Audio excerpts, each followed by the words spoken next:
Nous allons prendre la parole de Dieu. Nous allons justement parler d'Emmanuel ce matin. Merci à l'équipe de louanges.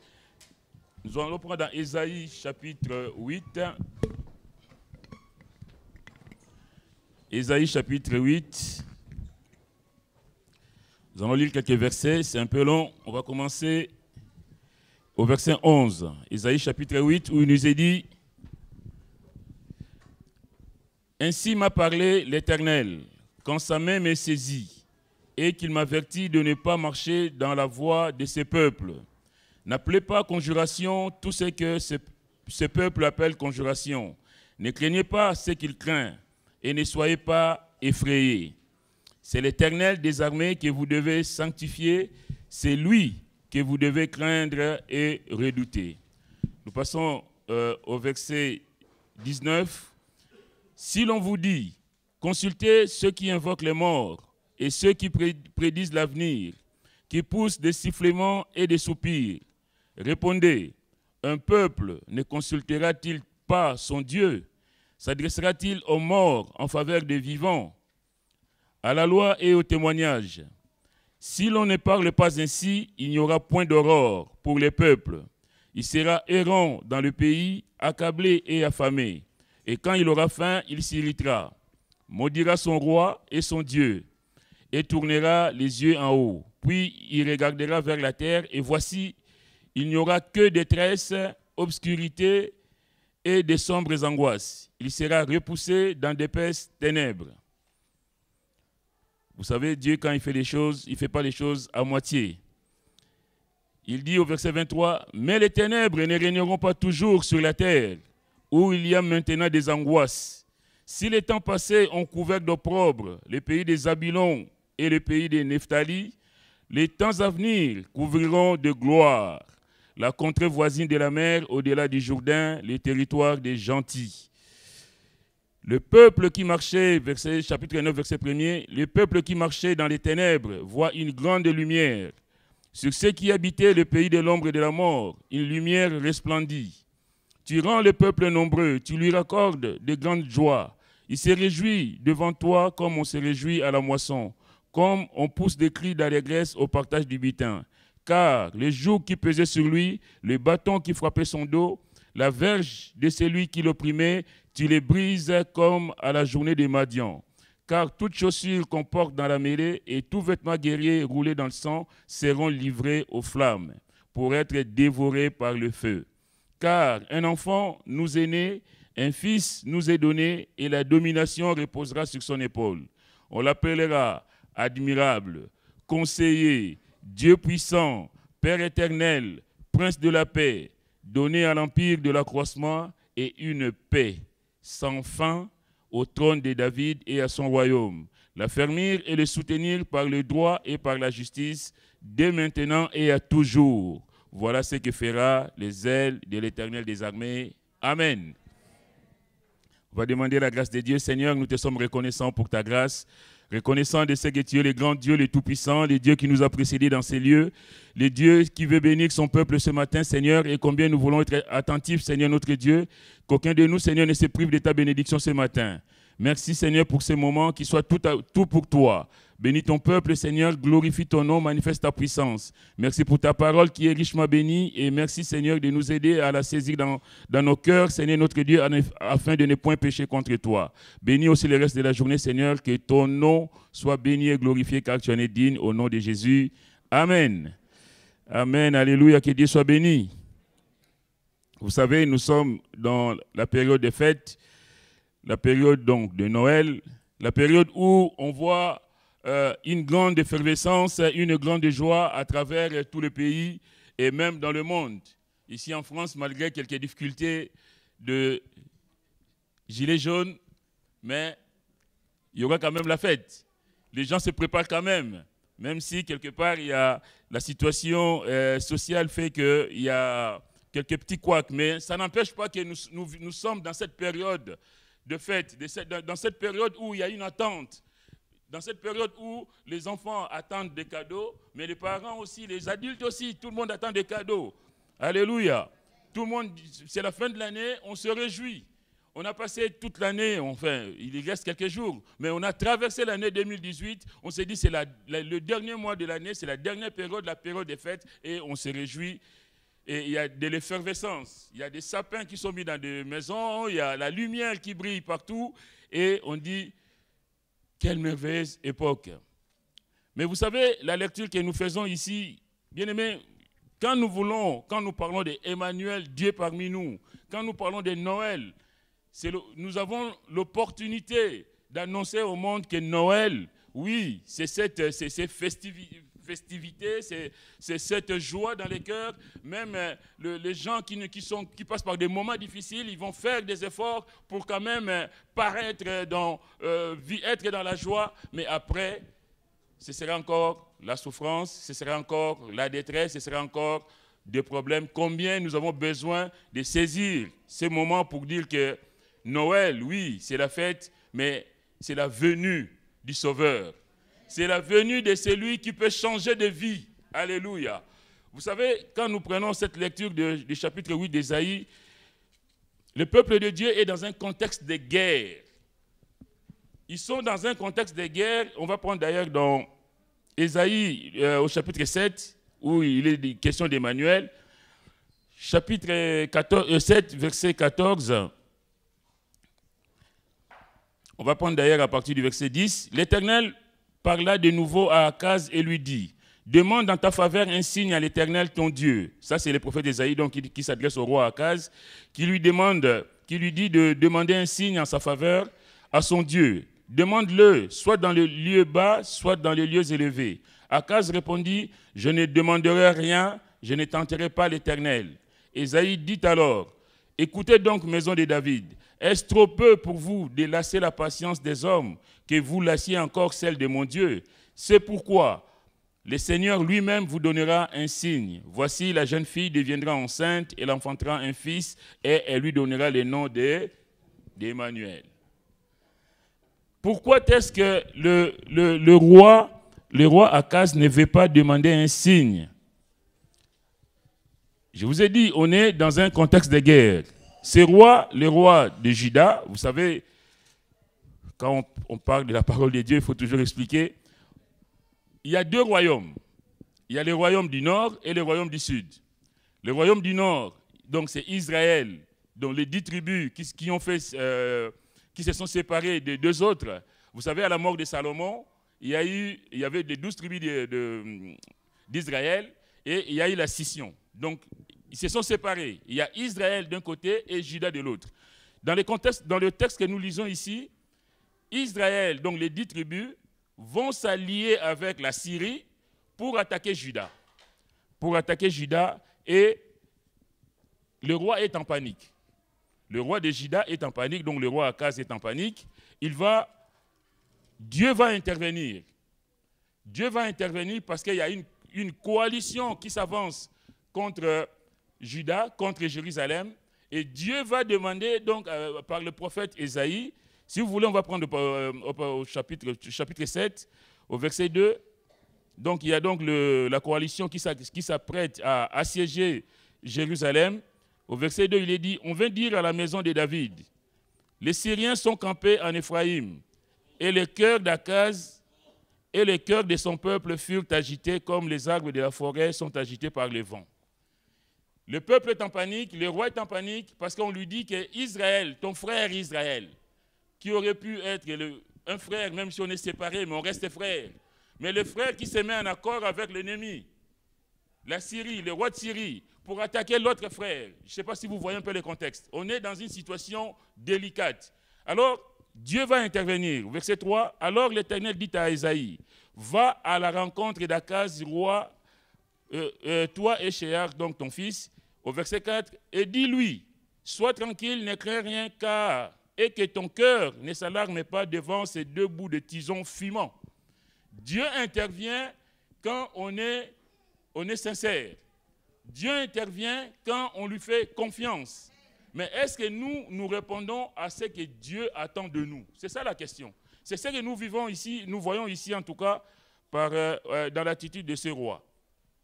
C'est un roi il est roi, il est à la tête du pays, il est à la tête de Juda. Le pays est en danger, le pays est menacé. Maintenant, tu as l'apport, je veux dire le soutien de l'Éternel. Tu as le soutien du Dieu Tout-Puissant qui te donne un message par son serviteur, qui te dit que ne crains pas. Fais-moi confiance, parce que ces deux bouts de tison fumant là ne feront rien contre toi. C'est là donc Ésaïe va lui transmettre le message du Seigneur qu'il y a cette coalition qui monte contre toi, il y a cette attaque qui monte contre toi, mais Dieu va intervenir. Alors demande un signe à Dieu pour que tu vois la main de Dieu. Il dit non, moi je ne veux pas tenter Dieu. Dieu te dit quelque chose, Dieu te promet quelque chose, et toi tu dis non. Moi, je ne vais pas tenter Dieu. Vous savez, pourquoi je dis ça? Parce que dans cette mission-là, dans cette coalition qui monte contre Jérusalem, le but, c'est de détruire Jérusalem. Et quand on détruit Jérusalem, on change de roi. Le but, c'est d'enlever le roi descendant du roi David pour mettre un autre roi.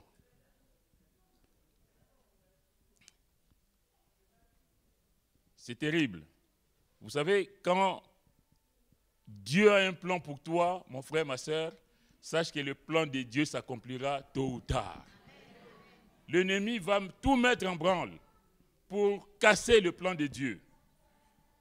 C'est vrai, quand nous disons Emmanuel, Dieu parmi nous, mais on ne sait pas dans quel contexte Dieu envoie ces messages. On veut casser la lignée de David. On veut détruire la postérité de David. Comme ça, plus de Jérusalem, plus de descendants de David, donc plus de Messie.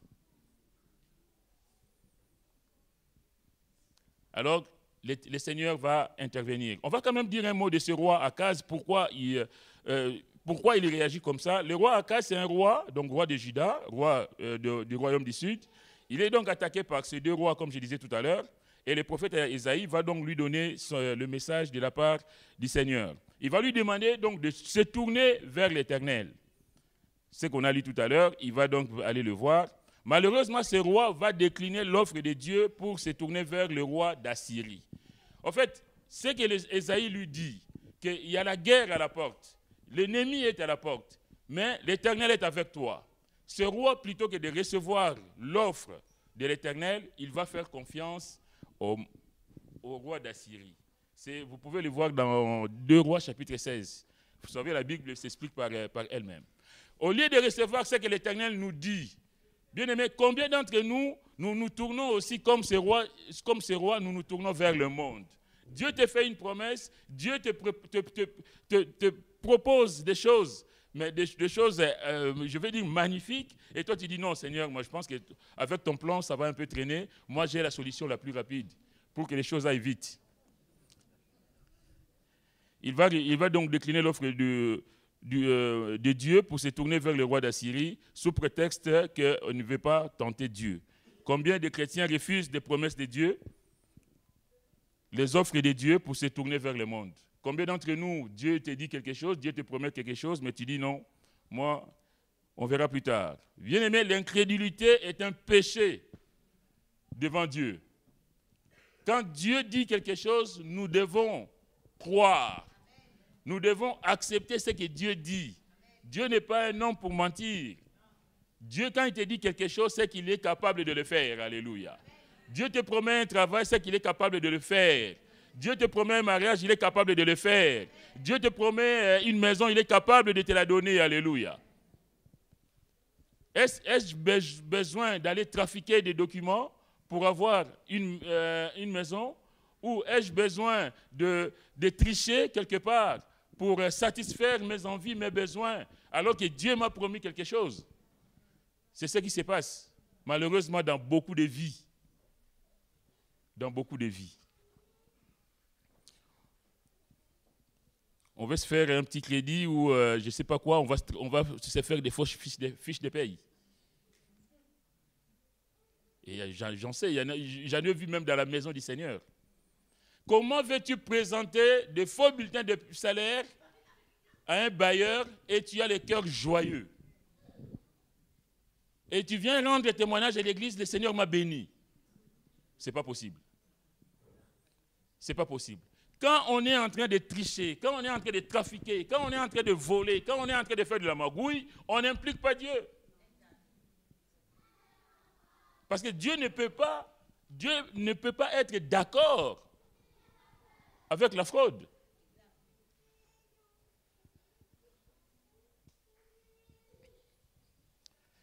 Vous savez, dans le Seigneur Jésus a traité ses disciples des races incrédules et perverses.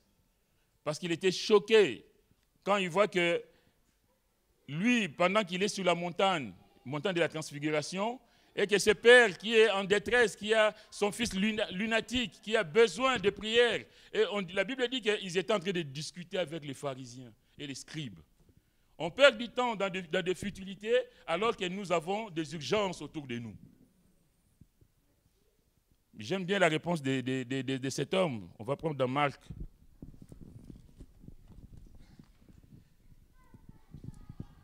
Marc chapitre 9.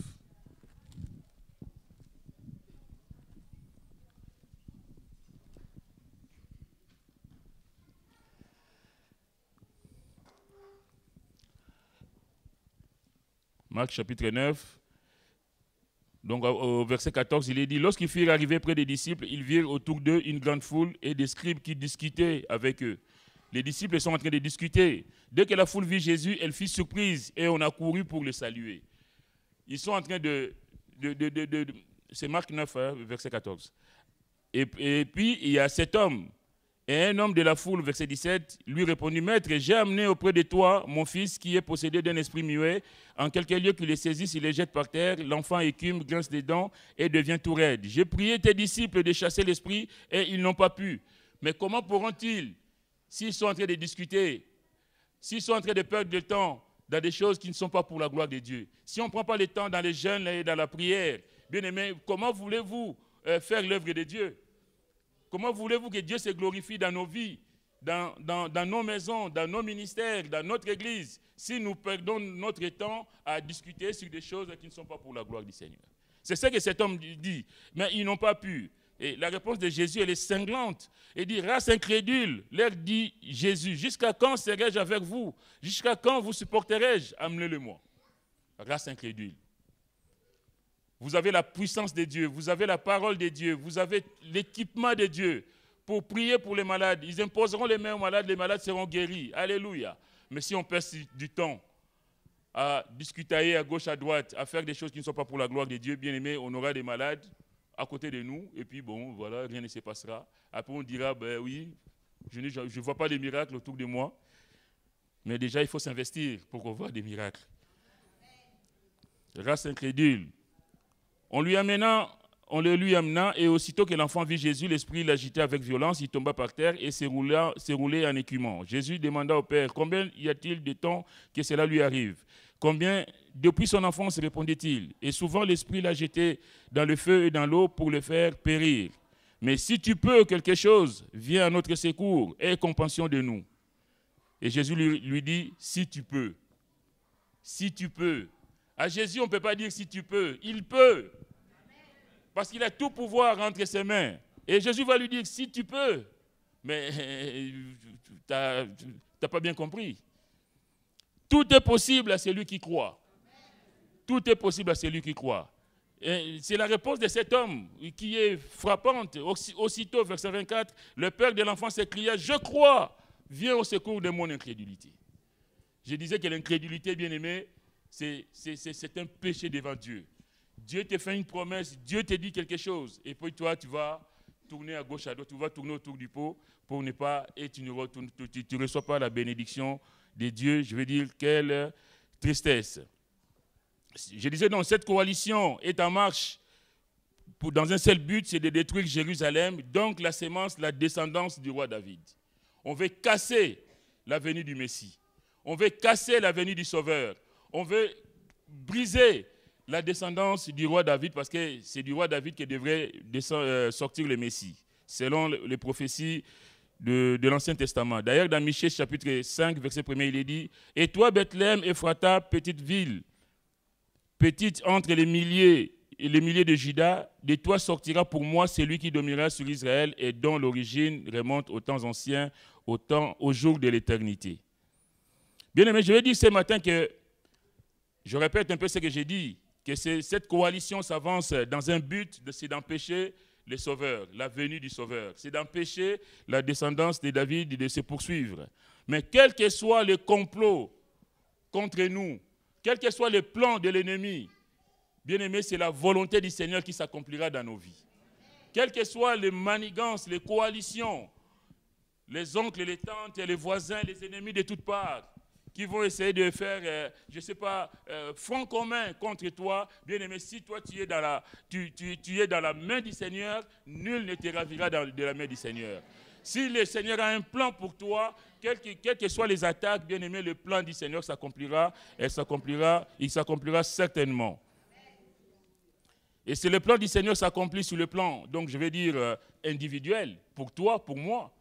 Mais la volonté de Dieu veut aussi s'accomplir sur le plan mondial. Raison pour laquelle le prophète va lui dire, tu ne veux pas demander des signes, mais le Seigneur va te donner un signe. La Vierge sera enceinte, il enfantera un fils qui donnera le nom d'Emmanuel. Emmanuel, Dieu avec nous, Dieu parmi nous. Mais ce Dieu-là ne sera pas simplement le Dieu qui va diriger sur Israël, qui va régner sur Israël, mais c'est un Dieu qui va régner sur le monde entier.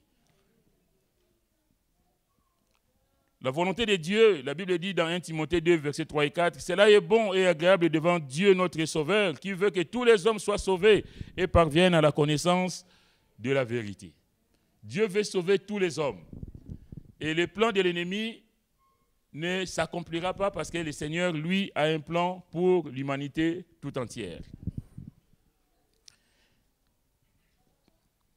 Dieu est avec nous. Dieu avec nous, ça veut dire quoi? Source de joie, source de réjouissance et non de crainte. Si Dieu est avec nous, nous n'avons pas à avoir peur. Si Dieu est avec nous, dans le cas de ce roi qui est attaqué, s'il avait vraiment confiance en son Dieu, il devait recevoir la parole de Dieu et ne pas avoir peur de l'ennemi et ne pas se fier, se livrer vers le roi d'Assyrie. Et d'ailleurs, vous savez ce qu'il va faire, le roi Akaz? Il va dire au roi d'Assyrie, viens à mon secours. Il a la parole que nous avons lue dans Ésaïe. Mais si vous allez dans 2 Rois, chapitre 16, ce roi va se faire vassal du roi d'Assyrie. Il va dire, je suis ton serviteur. Je suis ton serviteur, je suis ton fils, viens à mon secours. Combien, bien aimé, je veux dire que nous blessons les cœurs de Dieu quand nous rendons esclaves des hommes de ce monde. Quand nous nous rendons esclaves des choses de ce monde. Dieu ne veut pas que nous soyons esclaves de quoi que ce soit. C'est Dieu qui doit régner dans notre vie, pas quelqu'un d'autre. Et ce roi va se mettre à la disposition du roi d'Assyrie. Je suis ton serviteur, je suis ton vassal. En fait, il se met tout seul, sous la domination du roi d'Assyrie. Pourquoi? Parce qu'il pense sauver sa royauté et sauver son pays, alors qu'il le met plutôt en danger. Mais combien nous sommes comme lui? Combien d'entre nous, pour des raisons X, Y, on ne veut pas faire la volonté de Dieu et on va se mettre tout seul en difficulté, en devenant esclave des choses de ce monde. Mais en tout cas, si Dieu est avec nous, c'est une source de joie. L'enfant de Dieu n'a pas à avoir peur. Si on s'arrête un instant à ces versets, donc à cette étude de Noël, Noël doit nous ramener au commencement de la création. Noël doit nous ramener au péché. Si c'est la fête aujourd'hui, si c'est la fête parce que on va faire ripaille, on va faire de belles choses, mais Noël doit nous ramener à ce que Dieu s'est séparé, l'homme a été séparé de Dieu par le péché au jardin d'Éden. Et que de ce fait, Dieu a décidé d'envoyer un sauveur pour l'humanité. Noël, ça ne doit pas être simplement des moments de joie, de festivités, mais nous devons rappeler au monde que la venue de Jésus, c'est un sauveur qui nous est donné. Et ça, c'est source de joie. On ne se réjouit pas parce qu'on va faire de bons repas, parce qu'il y a, je ne sais pas, le repas de Noël qui nous attend. On se réjouit parce que j'étais dans les ténèbres. Et le Seigneur, tu es venu me chercher, tu as fait de moi quelqu'un de ta maison. Parce qu'en Jésus, c'est la joie qui rentre dans mon cœur, parce que j'étais loin de Dieu et j'ai été rapproché du Seigneur. Que le nom du Seigneur soit béni. Genèse au chapitre, la fin du chapitre 1er de Genèse se termine par un verset magnifique. Hein. Dieu vit tout ce qu'il a fait, tout ce qu'il avait fait, et voici, c'était très bon. C'était très bon. Donc il n'y avait plus rien à faire. C'était le 6e jour. Et Dieu se reposa le 7e jour. Alléluia, tout va bien. Mais c'était le seul jour où Dieu va se reposer. C'est pourquoi quand le Seigneur agissait les jours de sabbat, les Juifs le reprenaient pour dire que oui, mais faut pas, on ne travaille pas les jours de Shabbat. Oui, mais sauf que le seul Shabbat où Dieu s'est vraiment reposé, c'est le premier. Parce qu'après, il y a eu le péché. Et Dieu ne peut pas se reposer tant qu'il y a le péché. Tant qu'il y a la souffrance, tant qu'il y a la misère, tant que le péché des uns des autres nous conduise dans des difficultés que nous connaissons. Vous savez, les difficultés ne sont pas dues au hasard. Hein. C'est parce qu'il y a une convoitise quelque part, où il y a quelque chose qui s'est fait à gauche, qui fait que ça te met en difficulté et puis tu te retrouves dans cette situation. Comme dit dans Job, il est dit dans Job, le malheur ne germe pas du sol. Ça ne vient pas tout seul, bien-aimé. Que tu sois au chômage, qu'on soit dans des situations difficiles, dans nos couples, dans tout ça. C'est parce qu'il y a quelqu'un qui a des yeux sur ta femme, et puis ta femme il commence à tourner la tête, ou quelqu'un qui a des yeux sur ton mari, et puis il y a toujours quelque chose qui fait que tout ça, c'est dû au péché. Le péché étant entré dans le monde, et voici la mort aussi à profiter. Donc la venue de Jésus, je ne sais pas si vous me suivez bien, la venue de Jésus, c'est pour mettre fin à ces choses-là. La venue de Jésus, c'est pour dire que vous étiez dans les ténèbres, vous étiez dans le chaos, et voici que la lumière va briller. Et si la lumière du Seigneur brille dans nos vies bien-aimées, il n'y a plus cette convoitise de regarder à gauche, de regarder à droite, parce que nous regardons au Seigneur, que son nom soit béni.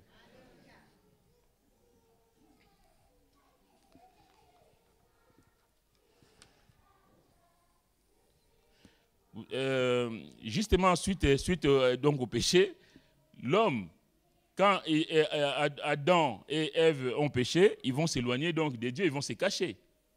Et ils ont eu peur. Qu'est-ce qu'Adam va dire quand Dieu va appeler Adam? Où es-tu, Adam? On l'a déjà dit une fois ici. Il répondit, j'ai entendu ta voix et j'ai eu peur et parce que je suis nu et je me suis caché. L'homme se cache devant Dieu. L'homme se cache devant la sainteté de Dieu. L'homme ne peut pas résister devant la sainteté de Dieu. L'homme est obligé de se cacher. Raison pour laquelle, à chaque fois que Dieu se manifeste dans la Bible, nous le voyons souvent, on voit que la personne a peur. Quand Dieu se manifeste, on voit, il y a beaucoup d'exemples, mais je crois qu'on n'aura pas vraiment beaucoup de temps. Par exemple, quand à la venue de Jésus, on va prendre dans Luc chapitre 2, par exemple. Luc chapitre 2. Je vais vite parce que l'heure avance aussi. Donc, on annonce la venue de la naissance de Jésus. Au verset 8, il y avait dans cette même contrée des bergers qui passaient dans des champs les veilles de la nuit pour garder leurs troupeaux. Et voici un ange du Seigneur leur apparut et la gloire du Seigneur resplendit autour d'eux. Ils furent saisis d'une grande frayeur. L'ange apparaît et il y a la gloire de Dieu qui se manifeste. Qu'est-ce qui se passe? Ils furent saisis d'une grande frayeur. Mais l'ange leur dit, ne craignez point, car je vous annonce une bonne nouvelle qui sera pour tout le peuple le sujet d'une grande joie. C'est qu'aujourd'hui, dans la ville de David, il vous est né un sauveur qui est le Christ, le Seigneur. Ne craignez pas. Quand l'homme est confronté à la sainteté de Dieu, bien aimé, l'homme a peur. L'homme a peur. Pourquoi? L'homme a peur du fait que donc Dieu est saint. L'homme a peur du fait qu'il se sent condamné à mort. L'homme a peur du fait qu'il sent qu'il est perdu, tout simplement. L'homme a peur parce qu'il sait qu'il ne peut pas se racheter tout seul. L'homme sait qu'il est condamné à la mort morale, spirituelle et physique. L'homme a peur de la justice de Dieu. Un enfant qui fait des bêtises à la maison, quand il sait que papa ou maman vont rentrer, il a peur. Il sait que la sanction va tomber. Les gens qui prennent le métro sans payer. Quand les portes, et que tu es en train de, je ne sais pas faire quoi, et puis les portes se ferment. Contrôle des billets. Il n'y a pas d'issue. Porte est fermée. Et puis le contrôleur est là. Et puis tu es en train de fouiller partout. Plutôt de lui dire que je n'en ai pas. L'homme a peur de l'autorité. L'homme a peur parce que quand on sait qu'on est en faute, on a peur. La Bible dit de Dieu que tes yeux sont trop purs pour voir le mal et tu ne peux pas regarder l'iniquité. Dieu ne peut pas se réjouir, comme je disais tout à l'heure, dans la magouille, dans la tricherie, dans la fraude, dans le péché. Ce n'est pas possible. Tout au long de la Bible, donc, à chaque fois que Dieu se manifeste, l'homme est troublé, l'homme prend conscience de sa souillure et se sent menacé d'un jugement. Et Dieu lui-même doit intervenir. Ça s'est fait pour Zacharie, pour la naissance de Jean-Baptiste, pour Marie, pareil, pour les bergers, je viens de le lire. Mais la venue de Jésus, c'est source de grâce pour nous.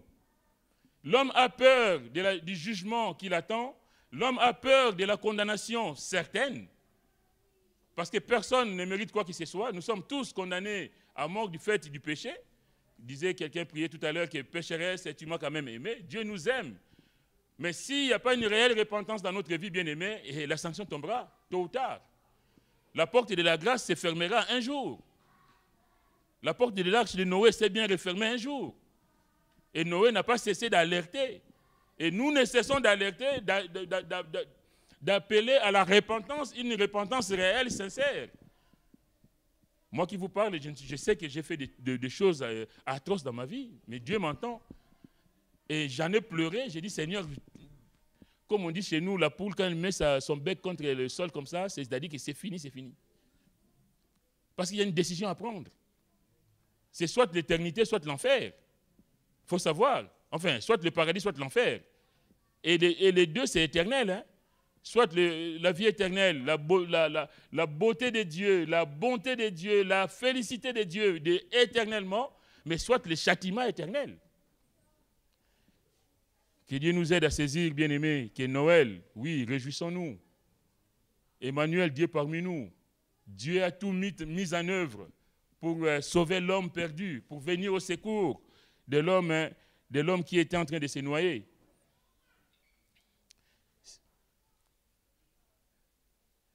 Je disais donc, si l'homme pécheur doit considérer à juste titre le jugement final, la venue de Jésus doit le rassurer car elle est manifestation de la grâce de Dieu.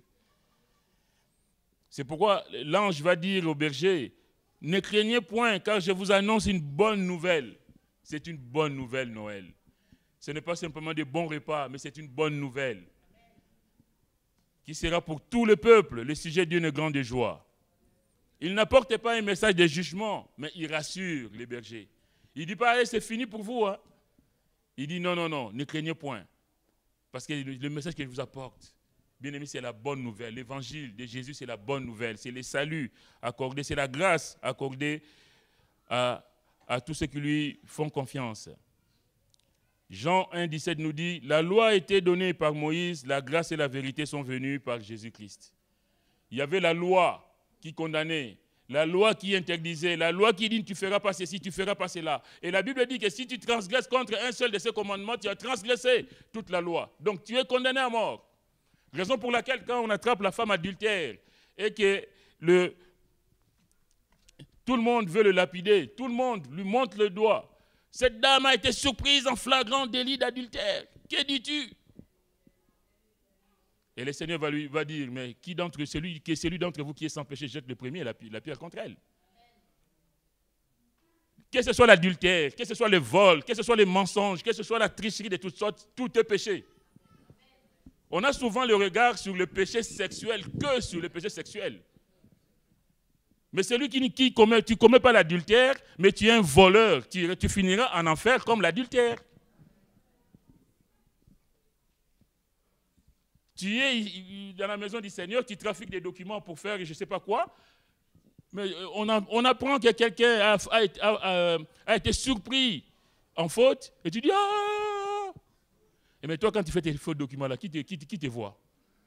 Quand tu passes des nuits sur Internet à regarder des films pornographiques, qui te voit? Ça aussi, c'est la même chose que l'autre. Hein? Quelquefois, on donne cette apparence de piété, une bonne apparence. Mais qu'en est-il de nos vies, de nos pratiques personnelles, là où on est tout seul?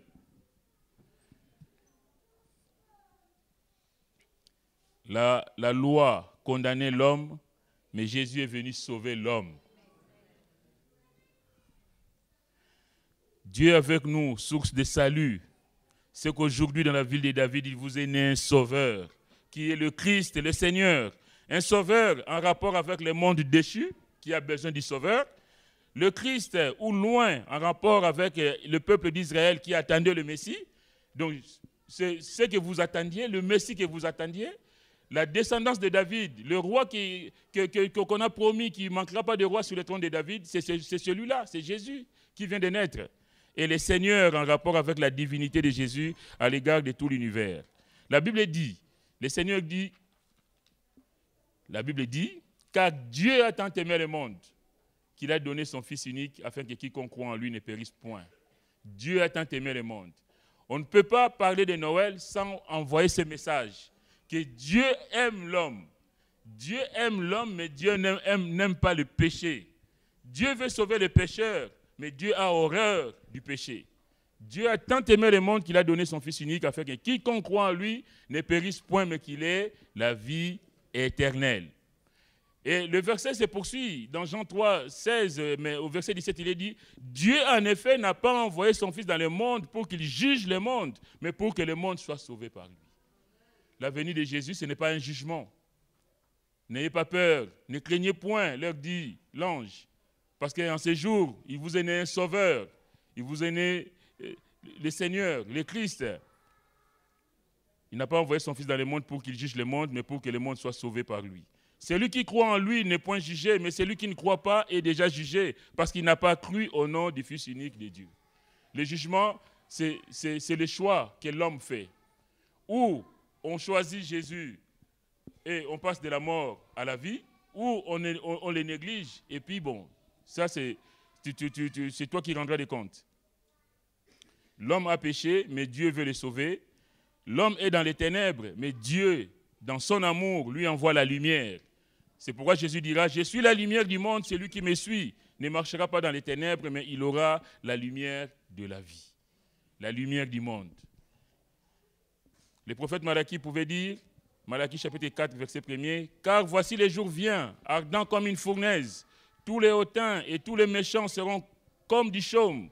Les jours qui viennent les embrasera, dit l'Éternel des armées. Il ne leur laissera ni racine ni rameau. » La venue de Jésus, c'est un choix à faire.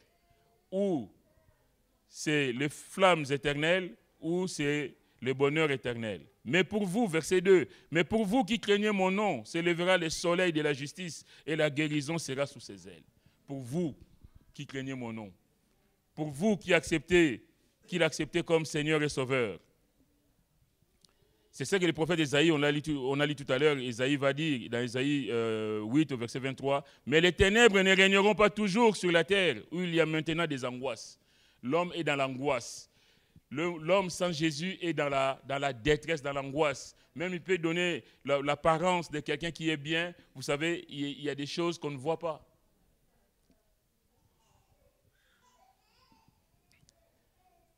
Ce peuple qui marchait dans les ténèbres, ce peuple qui voit une grande lumière. Jésus est la grande lumière qui vient éclairer ceux qui étaient dans les ténèbres. Jésus est la lumière du monde.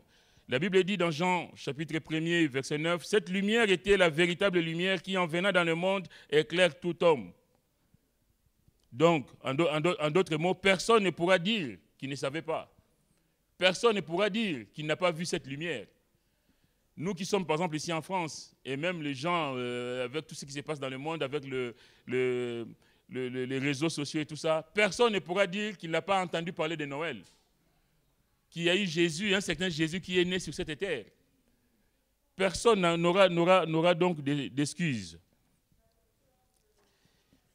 La lumière, il était la véritable lumière du monde, la lumière qui, en venant dans le monde, éclaire tout homme.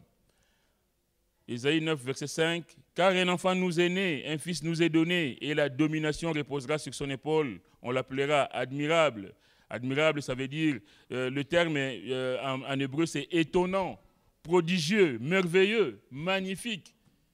En Jésus, tout était étonnant. De la conception à sa glorification, tout était étonnant en Jésus. Dans Marc chapitre 7, verset 37, il dit, quand Jésus venait donc de guérir un sourd muet, ils étaient dans le plus grand étonnement et disaient, il fait tout à merveille. Même il fait entendre les sourds et parler les muets. La venue de Jésus, c'est le salut, mais il y a aussi la guérison. Il y a aussi le bonheur, il y a plein de choses magnifiques avec lui. À sa mort, les centeniers et ceux qui étaient avec lui vont dire, assurément cet homme était fils de Dieu. Étonnant. On l'appellera admirable, conseiller, c'est-à-dire celui que l'on consulte pour avoir un avis. Quand tu as des problèmes, mon frère, ma soeur, qui est-ce que tu consultes? Peut-être on va voir le banquier pour avoir un peu d'argent, mais on devrait commencer par consulter le Seigneur. Dans mes projets, je commence par demander conseil au Seigneur. Seigneur, qu'est-ce que tu veux que je fasse dans telle situation? La Bible dit, psaume 1er, verset 1er, « Heureux l'homme qui ne marche pas selon les conseils des méchants. » C'est-à-dire qui s'attend au Seigneur, qui ne s'arrête pas sous la voie des pécheurs et qui ne s'assied pas en compagnie des moqueurs, mais qui trouve son plaisir dans la loi de l'Éternel et qui la médite jour et nuit. Le vrai conseiller, c'est le Seigneur. Son avis est infaillible dans tous les domaines. La Bible nous dit, cherchez premièrement le royaume de Dieu et sa justice et toutes choses vous seront données par-dessus. Le véritable conseiller, c'est Jésus. D'aller chercher Jésus d'abord. Seigneur, dans ce que je vais faire, comment est-ce que tu veux que j'envisage les choses? Quel conseil tu me donnes, Seigneur? Je ne vais pas y aller tout seul, mais je vais aller avec toi. Je disais donc tout à l'heure que sa venue ne peut pas être dissociée du péché, donc aussi de sa mort.